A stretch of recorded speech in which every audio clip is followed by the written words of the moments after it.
Hello everyone, welcome back to Home Tutor. आज की इस वीडियो में हम करने वाले हैं कक्षा 7 के संस्कृत विषय के द्वादशः पाठः यानी कि 12वें पाठ का अध्ययन। पाठ का नाम है वीरांगना पन्नाधाया यानी कि वीर पन्नाधाय। तो इस पाठ में एक वीर नारी पन्नाधाय के वीरता का वर्णन है, उनके त्याग का वर्णन है। तो आइए इस पाठ को पढ़ते हैं और इसके अर्थ को समझते हैं। एषा भारत भूमि वीराणाम त्यागधनानाम भूमि अस्ति। एषा यह भारत भूमि भारत की भूमि वीराणाम वीरों त्यागधनानाम त्याग करने वालों की भूमि अस्ति भूमि है। यह भारत भूमि वीरों और त्याग करने वालों की भूमि है। सर्वे भारतीयाः सभी भारतीय एषा भूमि यह भूमि अस्माकं माता हमारी माता है इति वदन्ति ऐसा कहते हैं। सभी भारतीय यह भूमि हमारी माता है ऐसा कहते हैं। अथर्ववेदे अथर्ववेद में माता भूमि पुत्रो अहम पृथिव्याः माता भूमि अर्थात यह भूमि हमारी माता है, मैं इसका पुत्र हूँ। इति उक्तम ऐसा कहा गया है। 4 प्रकार के वेद हैं, उसमें जो अथर्ववेद है उसमें कहा गया है कि यह जो भूमि है वह माता है और मैं उसका पुत्र हूँ। मातृभूमि रक्षणार्थम मातृभूमि की रक्षा के लिए भारतीयाः भारतीयों ने सर्वस्वम अपना सब कुछ अर्पितवन्तः अर्पित कर दिया या दे दिया। मातृभूमि की रक्षा के लिए भारतीयों ने अपना सब कुछ अर्पित कर दिया। एतादृशानाम इस प्रकार के भारतीय नाम भारतीयों की गणनायाम गणना में या गिनती में महिला नाम महिलाओं का प्रभुतम बहुत बड़ा योगदानम अस्ति योगदान है। इस प्रकार के भारतीयों की गणना में महिलाओं का बहुत बड़ा योगदान है। त्यागे त्याग में वीरतायाम च और वीरता में महिलाः महिलाएं शत्रु निबर्हणाः शत्रुओं का नाश करने वाली आसन रही हैं। त्याग और वीरता में महिलाएं शत्रुओं का नाश करने वाली रही हैं। एतादृशीषु इसी प्रकार की वीरांगनासु वीरांगनाओं में राजस्थानस्य राजस्थान की पन्नाधाया पन्नाधाय काचित विशिष्टा कोई विशेष वीरांगना आसीत वीरांगना थी। इस प्रकार की महिलाओं में राजस्थान की पन्नाधाय एक विशेष वीरांगना थी। एषा यह साहसस्य साहस की त्यागस्य त्याग की निष्ठायाः च और निष्ठा की अद्वितीया मूर्ति आसीत अद्वितीय मूर्ति थी। यह साहस त्याग और निष्ठा की अद्वितीय मूर्ति थी यानी कि इसके जैसा कोई दूसरा नहीं था। अस्मिन् पाठे इस पाठ में तस्याः उसके त्यागस्य पराक्रमस्य च त्याग और पराक्रम का वर्णनम कृतम वर्णन किया गया है। इस पाठ में उसके त्याग और पराक्रम का वर्णन किया गया है। एषा यह इतिहासस्य इतिहास की स्वर्णिम अक्षरों में लिखित घटना अस्ति घटना है। यह इतिहास की स्वर्णिम अक्षरों में लिखी हुई घटना है।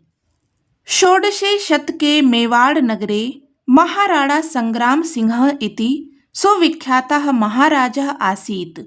षोडशे शतके यानी कि 16वीं शताब्दी में मेवाड़ नगर में महाराणा संग्राम सिंह इति सुविख्यात या प्रसिद्ध महाराजा आसीत महाराज थे। 16वीं शताब्दी में मेवाड़ नगर में प्रसिद्ध राजा महाराणा संग्राम सिंह थे। तस्य उनके दो पुत्र विक्रमादित्यः उदय सिंह च आस्ताम विक्रमादित्य और उदय सिंह थे। 16वीं शताब्दी में मेवाड़ नगर में एक प्रसिद्ध राजा थे जिनका नाम था महाराणा संग्राम सिंह। उनके 2 पुत्र थे विक्रमादित्य और उदय सिंह। महाराणा संग्राम सिंहस्य महाराणा संग्राम सिंह के भ्राता भाई पृथ्वीराजः पृथ्वीराज थे। पृथ्वीराज का नाम आपने इतिहास में पढ़ा होगा। तो महाराणा संग्राम सिंह के भाई कौन थे? पृथ्वीराज थे। बनवीरः पृथ्वीराजस्य बनवीर पृथ्वीराज का 18 18 पुत्रेषु पुत्रों में अन्यतमः एक था। बनवीर पृथ्वीराज के 18 पुत्रों में से एक था। 16वीं शताब्दी में मेवाड़ नगर के एक प्रसिद्ध राजा थे, उनका नाम था महाराणा संग्राम सिंह। उनके 2 पुत्र थे, विक्रमादित्य और उदय सिंह। महाराणा संग्राम सिंह के भाई थे पृथ्वीराज, उनका एक पुत्र था बनवीर। पृथ्वीराज के वैसे तो 18 पुत्र थे, लेकिन उनमें से एक पुत्र जिसका नाम था बनवीर। सह बनवीरः वह बनवीर महाराणा संग्राम सिंहस्य महाराणा संग्राम सिंह के प्रथमम पुत्रम पहले पुत्र विक्रमादित्यम विक्रमादित्य को छलेन छल से मारयित्वा मार करके मेवाड़स्य मेवाड़ का शासनम अकरोत् शासन किया। वह बनवीर महाराणा संग्राम सिंह के पहले पुत्र विक्रमादित्य को छल से मार करके मेवाड़ पर शासन किया। जो महाराणा संग्राम सिंह का बड़ा पुत्र था विक्रमादित्य, उसको बनवीर ने छल से मार दिया और मेवाड़ पर शासन करने लगा। ततः परमपि इसके बाद भी सह वह दुष्ट बुद्धि वाला अचिंतयत सोचा यत कि इसके बाद भी वह दुष्ट बुद्धि वाला सोचा कि अहम एकः मैं एक एव यानी कि ही उत्तराधिकारी भवेयम उत्तराधिकारी बनूं। इसके बाद भी वह दुष्ट बुद्धि वाला सोचा कि मैं एक ही उत्तराधिकारी बनूं। न को अपि कोई भी नहीं मम यानी कि मेरा प्रतिस्पर्धी स्यात् प्रतिस्पर्धी हो। उसने विक्रमादित्य को छल से मार दिया। इसके बाद भी वह बहुत दुष्ट बुद्धि वाला था, तो उसने सोचा कि मैं अकेला ही उत्तराधिकारी बनूं, मेरा कोई भी प्रतिस्पर्धी न हो। अतः इसलिए कदाचित रात्रो किसी रात में सह उसने उदय सिंह को मारयितुम मारने का कुतंत्रम यानी कि षड्यंत्र आरचयत यानी कि बनाया या रचा। इसलिए कभी रात में उसने उदय सिंह को मारने का षड्यंत्र रचा। तद ज्ञात्वा तद यानी कि उसे ज्ञात्वा यानी कि जान करके पन्नाधाय ने उदय सिंह के शयन स्थाने सोने के स्थान पर स्वपुत्रम अपने पुत्र चंदन को शायितवती सुला दिया। यह जानकर के पन्नाधाय ने उदय सिंह के सोने की जगह पर अपने पुत्र चंदन को सुला दिया। क्योंकि उदय सिंह छोटे थे तो उनकी देखरेख के लिए पन्नाधाय को रखा गया था। तो जब पन्नाधाय को पता चला कि जो बनवीर है वह उदय सिंह को मारना चाहता है, तो उन्होंने क्या किया कि उदय सिंह जहाँ पर सोते थे उस जगह पर अपने पुत्र चंदन को सुला दिया। सातस्य वह उसके दुष्परिणाम को जानाति स्म जानती थी। वह उसके दुष्परिणाम को जानती थी। पन्नाधाय जानती थी कि इसका दुष्परिणाम क्या होगा, अर्थात उनका पुत्र चंदन मार दिया जाएगा। लेकिन इसके बाद भी उन्होंने उदय सिंह को वहां से हटा लिया और अपने पुत्र चंदन को वहां पर सुला दिया। बनवीर उदय सिंह के शयनागारम सोने के कमरे में आगच्छत गया। बनवीर उदय सिंह के सोने के कमरे में गया। वहां सुप्तः सोए हुए चंदनः एव उदय सिंह चंदन ही उदय सिंह है इति ऐसा मत्वा मानकर बनवीर ने चंदन को अमारयत मार दिया। वहां सोया हुआ चंदन ही उदय सिंह है ऐसा मान करके बनवीर ने चंदन को मार दिया। क्योंकि वहां पर उदय सिंह की जगह पर चंदन सोया हुआ था और बनवीर को यह बात पता नहीं थी, तो उसने चंदन को ही मार दिया यह समझ करके कि यह उदय सिंह है। पन्नाधायायाः निर्णयः अकल्पनीयः आसीत्। पन्नाधायायाः पन्नाधाय का निर्णयः निर्णय अकल्पनीयः अकल्पनीय आसीत यानी कि था। पन्नाधाय का निर्णय अकल्पनीय था यानी कि कल्पना से परे था, कोई भी ऐसा नहीं सोच सकता था। व्यक्ति हितम न राष्ट्रहितम एव श्रेष्ठम, व्यक्तिगत हित नहीं बल्कि राष्ट्रहित ही श्रेष्ठ है। इति सा जानाति स्म, ऐसा वह जानती थी। व्यक्तिगत हित नहीं राष्ट्रहित ही श्रेष्ठ है ऐसा वह जानती थी। तस्याह उसका पुत्रस्तु पुत्र दिवंगतः मर गया, उसका पुत्र मर गया। परम परंतु सा उसने मेवाड़ राज्यम मेवाड़ राज्य को बनवीरस्य बनवीर के कुतंत्रात कुतंत्र से आरक्षत बचा लिया। परंतु उसने मेवाड़ राज्य को बनवीर के कुतंत्र से बचा लिया। उसका पुत्र मर गया परंतु उसने मेवाड़ राज्य को बनवीर के कुतंत्र से बचा लिया। कालांतरे बाद में सह वह एव यानी कि ही उदय सिंह युद्धे युद्ध में बनवीरम हत्वा बनवीर को मार करके मेवाड़ राजस्य मेवाड़ राज्य का राजा अभवत राजा हुआ। बाद में वह उदय सिंह ही युद्ध में बनवीर को मार करके मेवाड़ का राजा बना। तस्य पुत्रः उसका पुत्र एव यानी कि ही पराक्रमी योद्धा महाराणा प्रतापः, उसका पुत्र ही पराक्रमी योद्धा महाराणा प्रताप था। सह वह प्रतापः प्रताप शौर्येण वीरता से भारतीय नाम भारतीयों के हृदय में चिरम बहुत समय तक स्थानम प्राप्नोत स्थान प्राप्त किया। उस प्रताप ने वीरता से भारतीयों के हृदय में बहुत समय तक स्थान प्राप्त किया।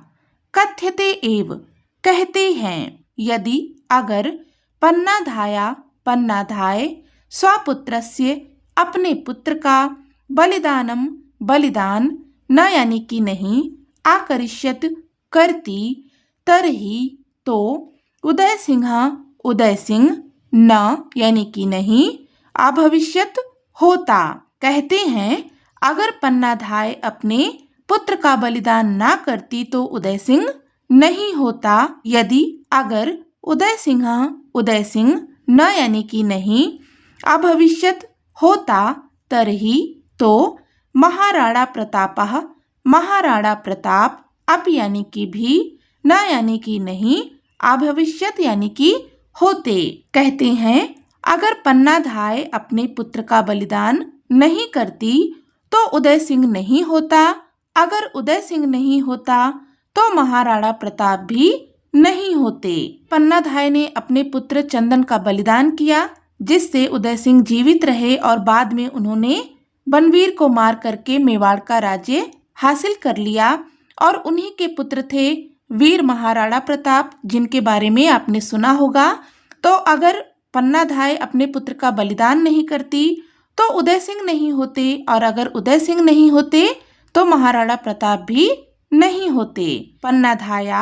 पन्नाधाय का त्याग शौर्य च यानी कि और जगति संसार में आचंद्रार्कम जब तक चंद्रमा और सूर्य हैं तिष्ठति है।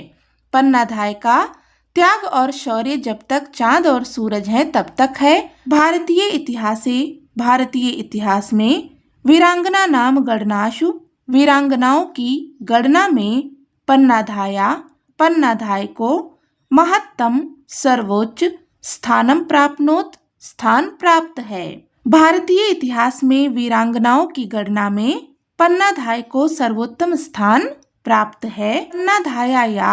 पन्नाधाय का बलिदान सर्वान सभी को शौर्य राष्ट्रभक्ति कर्तव्यनिष्ठा बलिदान विवेकम च शिक्षयति और विवेक सिखाती है।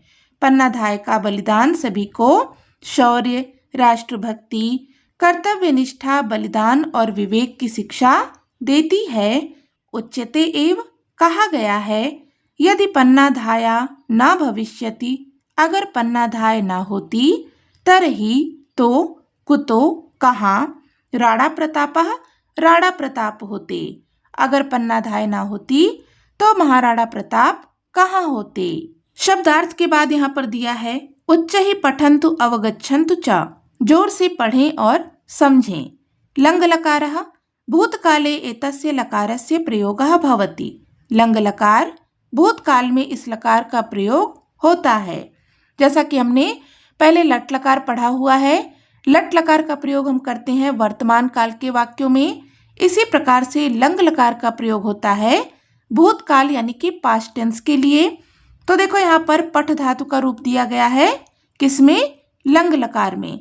जैसे आप लट लकार का रूप लिखते हैं पठति पठता पठन्ति, इसी प्रकार से यहाँ पर लंग लकार का रूप दिया गया है तीनों पुरुष और तीनों वचनों में। तो इसको जब हम लिखते हैं तो यहाँ पर अ जुड़ जाता है। अपठत अपठताम अपठन, अपठः अपठतम अपठत, अपठम अपठाओ अपठाम। अब यहाँ पर लंग लकार का प्रयोग वाक्यों में करके दिखाया गया है।